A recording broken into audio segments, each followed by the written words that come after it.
The subtle art of not giving a fuck. Mark Manson. The problem with living in modern society is that people expect to be extraordinary at everything, believe they must always be positive, and feel they can never fail. And the subtle art of not giving a fuck. Mark Manson clears up these misconceptions once and for all. To be truly successful and happy in life, he says, you must learn to doubt yourself, doubt others. Allow negative feelings. Stop chasing fame and know that life is a struggle. So get ready to learn why negativity is actually the way to a positive, happy and fulfilling life. It's okay to feel down and others feeling you are anxious, angry, or worried about something or someone in your life. You cannot think of anything else, you cannot be productive, and your anxiety holds you back. Then you wonder why you were feeling anxious in the first place. So you become anxious about being anxious, which in turn makes you anxious. This is what Manson calls the feedback loop from hell. It is probably a feeling that most people are familiar with. Where does this anxiety stem from? Part of the problem is our society's focus on a positive can-do attitude, says Manson, especially through social media platforms such as Instagram, which presents ever-perfect images of life, leading to a rejection of any negative feelings. Feeling sad or anxious might actually feel unnatural as a result. So instead of making our lives better, rejecting the negative makes it worse. This is what philosopher Alan Watts calls backwards law. The desire for more positive experience is itself a negative experience. And paradoxically, the acceptance of one's negative experience is itself a positive experience. Focusing on what we want and always trying to be better inevitably shows us what we lack. So in order to live a happy and fulfilling life, we have to choose to not give a fuck. There are 3 subtleties defining what it means to not give a fuck. Subtlety 1, not giving a fuck does not mean being indifferent. It means being comfortable with being different. Subtly to not give a fuck about adversity, you must first give a fuck about something more important than adversity. Subtlety 3, whether you realize it or not, you are always choosing what to give a fuck about. So basically, deciding to not give a fuck simply means reorienting your expectations in life by choosing what is important to you and what is not. It allows you to reclaim your life.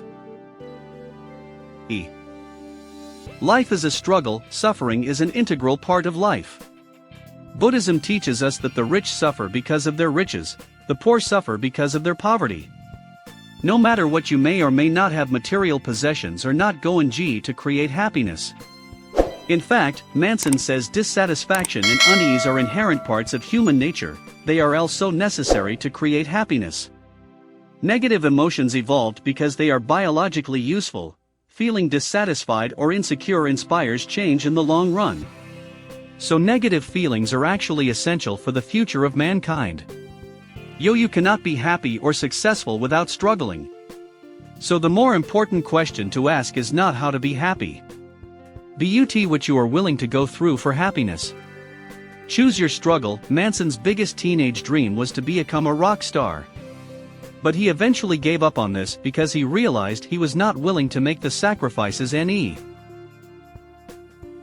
necessary to achieve his goal, learning an instrument, sacrificing free time to learn how to play it, finding a record label, and so on. Struggle inspires growth. Success is actually measured by how many times you have failed. If you really want to succeed, you will have to endure 1,000 tiny failures.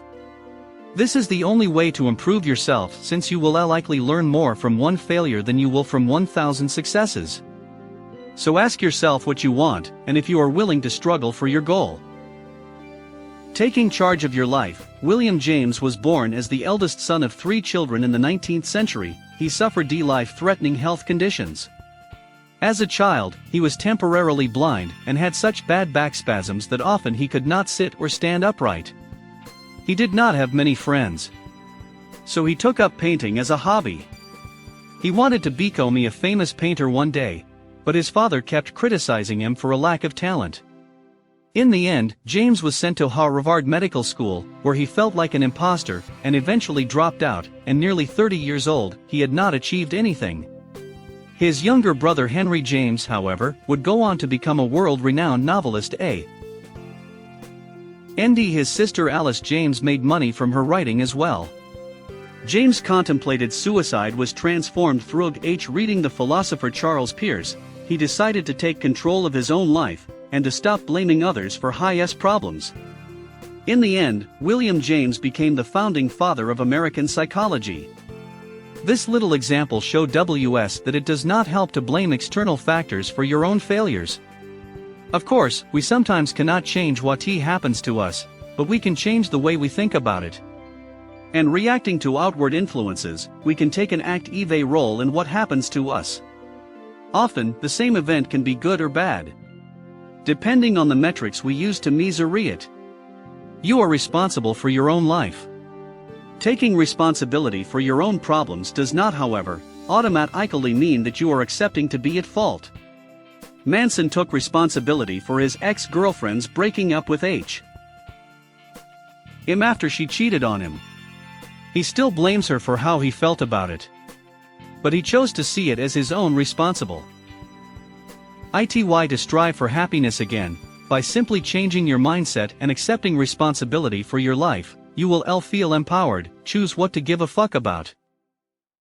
Choosing the right values to live by. Just like social media is constantly telling us that everyone around us is leading the perfect life. Our culture has also evolved to make us strive to become extraordinary. Actually, being average has come to be the same as being a failure. We live in a society that believes we are all entitled to be extraordinary without actually having to work for it. Entitlement of this kind, however, isolates us. It makes us believe we are the center of the universe and prevents us from looking at the world with curiosity and a willingness to improve ourselves. Think of it this way.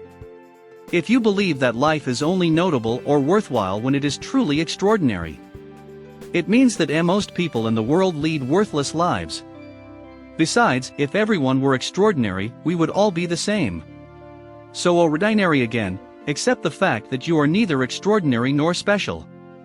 You are just like everyone else. But one who has done exceptional things in the past did them not because they believed in their own extraordinariness because they were striving to improve themselves. To lead a happy life, you need to define the right values to live by. And there are some values that will inevitably create problems and unhappiness. Manson says shitty values include a pleasure, material success, always being right or staying positive.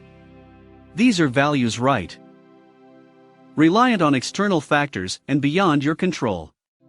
On the contrary, good values are based in reality, are constructed to society, and immediate and controllable honesty, vulnerability, self-respect and creativity. Take Picasso for example. His underlying value was an honest expression, which meant that he never gave up painting, and was not overcome by anxiety over external factors such as success. No one is always right. Be careful about what you believe. Even your memories can betray you.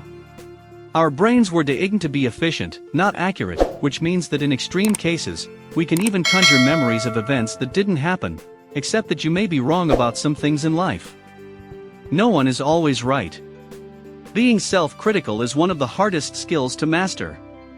And Manson dumps this Manson's law of avoidance: the more something threatens your identity, the more you will avoid it. Letting go of your self-image can actually be a liberating experience. Maybe you have seen yourself as being married to your job your entire life. But the question and give this notion up by finally enable you to spend more time with your children, always being sure and certain of everything is actually constraining. It means that you are unable to question and better yourself, and it will hinder you from achieving what you truly want in life. Besides, by letting uncertainties into your life and questioning your worldview will help you that it is really just you against yourself and not you against the world. This in turn will make you feel more in control of your own life. Based on your own mortality, you may not want to face it, but we are all going to die one day. This thought scares many people. But again, it is a question of changing your mindset. Without death, life would have no meaning. So the awareness of death can enrich our experience of life. When Manson was younger, one of his friends, a 19-year-old Josh died after jumping into a lake at a party. Even though this experience deeply affected and depressed Man's son, it was also the most transformational experience of his life. He became aware of his mortality and more focused on the things that were most important to him. In order to feel truly comfortable with death, start seeing yourself as something bigger than yourself. By choosing values that have an effect on those around you, you will make your mark in the world that matters to you, except that you will inevitably miss out on some things in life. Committing to a single hobby, a single job, a single person can offer you the freedom you are seeking. You know what you have is good enough. So why would you want to pursue anything else? Commitment also helps to focus your attention on what's important in life away from the frivolous. It offers a depth of experience that is otherwise lacking. Remember, you are already great because you choose to control your life despite uncontrollable factors and your own mortality. This ALR ED makes you beautiful and loved. Final notes: choose to gain control of your life by not giving a fuck about money, glory or fame. Focus on what real why matters to you. Mark Manson's best-selling The Subtle Art of Not Giving a Fuck has convinced readers all around the globe. As Steve Kamb, best-selling author of Level Up Your Life, writes, this book hits you like a much-needed slap in the face from your best friend. Hilarious, vulgar, and immensely thought-provoking. Only read if you are willing to set aside all excuses and take an active role in living a fucking better life.